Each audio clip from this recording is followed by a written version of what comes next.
Hello there. My name's Ryan, and I'm a songwriter. I've written a bunch of new songs recently, and I've taken 7 of them and bundled them together into a record called Exorcism. Today marks the beginning of pre-order for Exorcism. So if you just can't wait, you can go to ryanandbrewer.com right now and reserve your copy of Exorcism. But if you've got just a little time, I'd love to talk to you a little bit about the record. But before I can do that, I have to talk to you about a different record.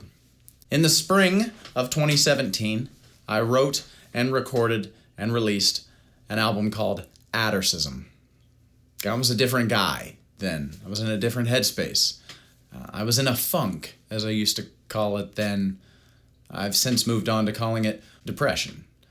I was of the mindset that there was not a scenario moving forward in which that depression was not going to be present in the way that it was right then. So I decided, if you're going to sit around and you're not leaving, you might as well earn your keep.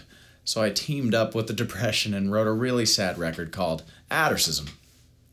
Now, Adorcism as a term is very closely related to exorcism as a term.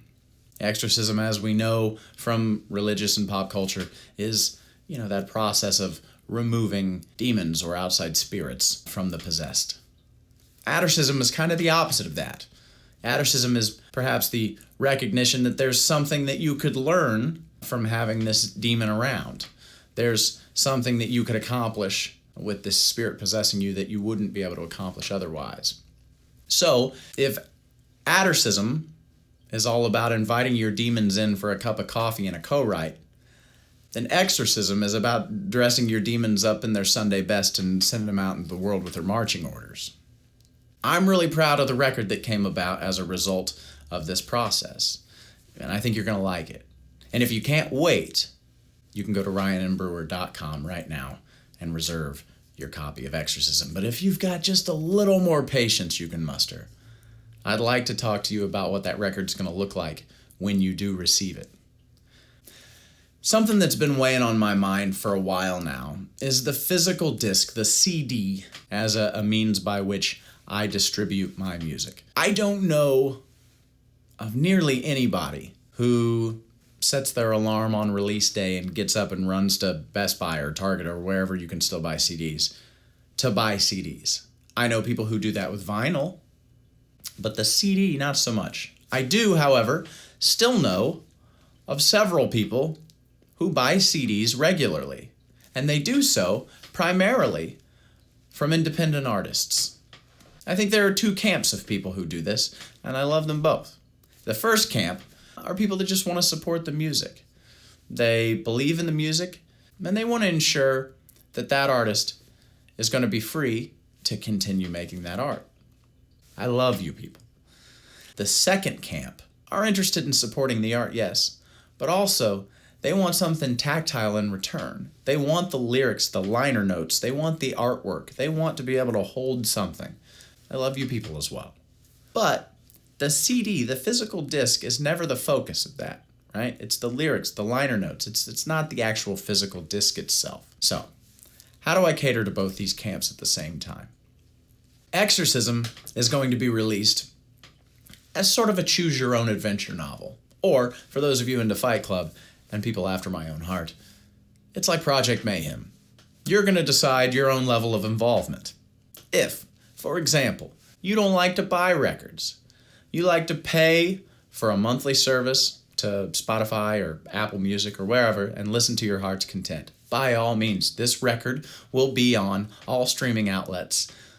Play it as much as you can. In fact, put it on mute and play it while you sleep at night, because the more hours of plays I can amass, the more fractions of pennies that they can deposit into my bank account.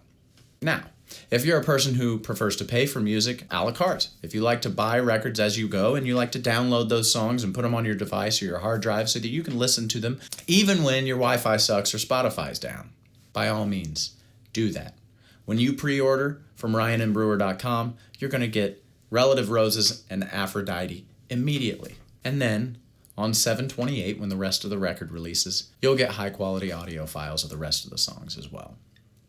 Even still, If you're a person who does like the behind the scenes, like the liner notes, like the lyrics, like the artwork, I've got something for you too. Everybody who orders Exorcism, in addition to immediately getting a high-quality download of the entire album, is also going to get access to a private website. And the private website is the way I would like you to experience Exorcism.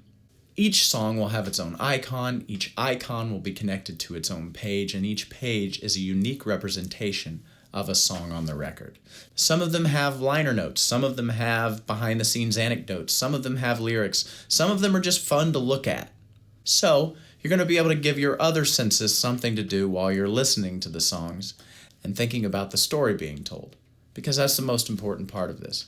I think that music inspires empathy, and I think that empathy through art happens as a result of a two-way street of communication. I think that's why people miss live music so much. It's the listener's opportunity to give feedback in an active way to the person performing.